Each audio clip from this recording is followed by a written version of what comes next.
Director of the CDC, Dr. Richard Besser. We will be sharing that with you.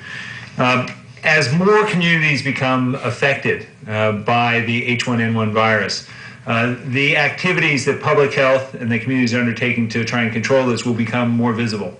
And so there's going to be more concern, there's going to be more questions, and it's very important that people know where to get answers to their questions and where to find the best, most current guidance that we have. We're referring people to our website, and I'll give you more on that in a moment.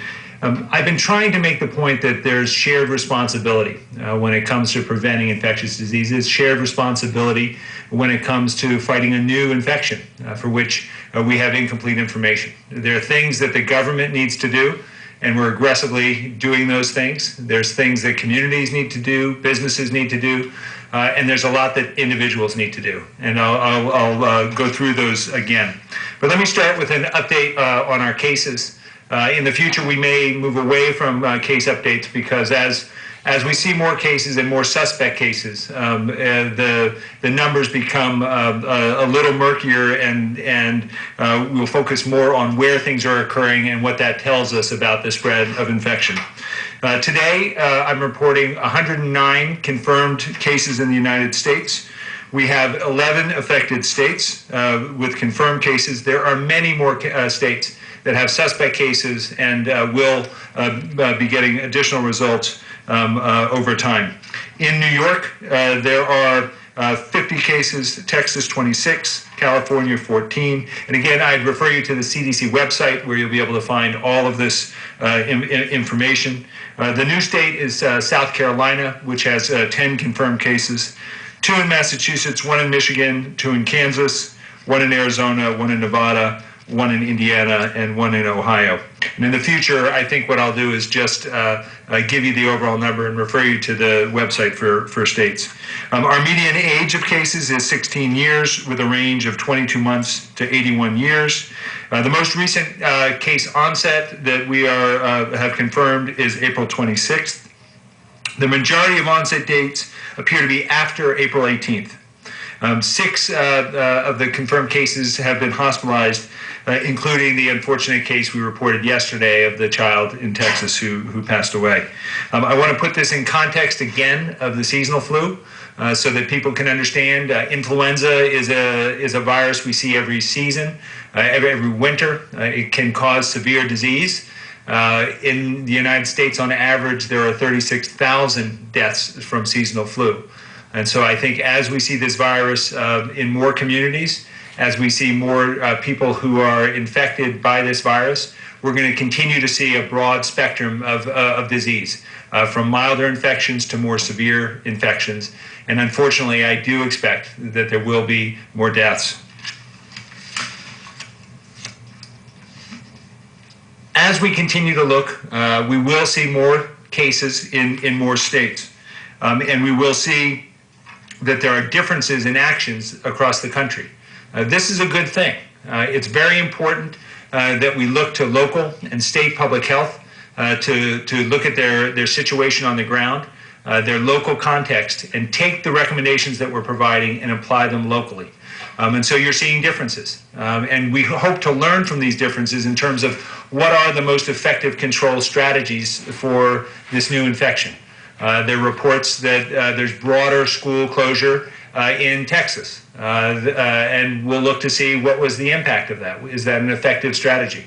You're also going to hear that emergency declarations are made in different states. As you know, we declared a public health emergency in the United States on Sunday. That gives us additional authorities, abilities to do things that we wouldn't otherwise have. That holds true for states as well. And so you'll see states that are affected, many of them declaring an emergency to allow them to respond as effectively and quickly as possible.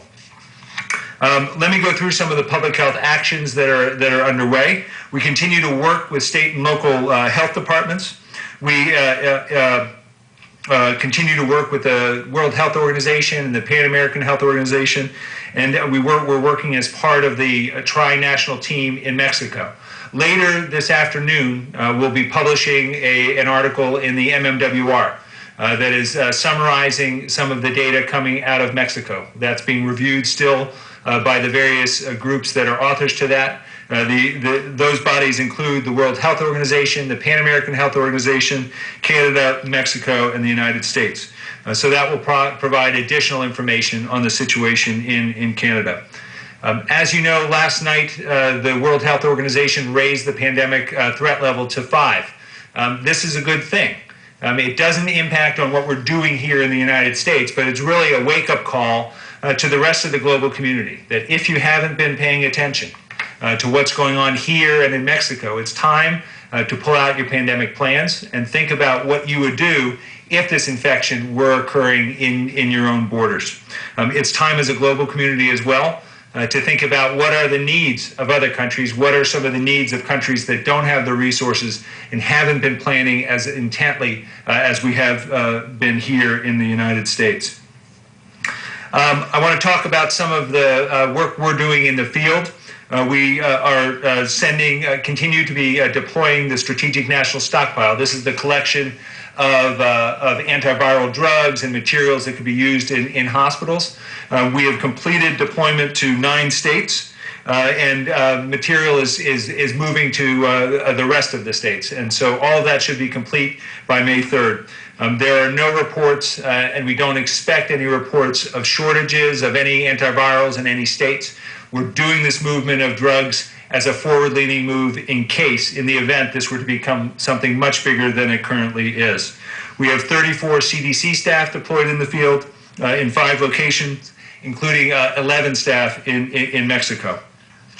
One thing about the work in Mexico, I wanted to let you know that there is now a lab up and running in Mexico that's able to do diagnosis and confirmation of the H1N1 virus. This is a really big step. It's going to help us with the studies there because we'll really be able to confirm cases and then look at the risk factors for those cases, how they were treated. It's going to be very helpful in terms of speeding up the course of those studies.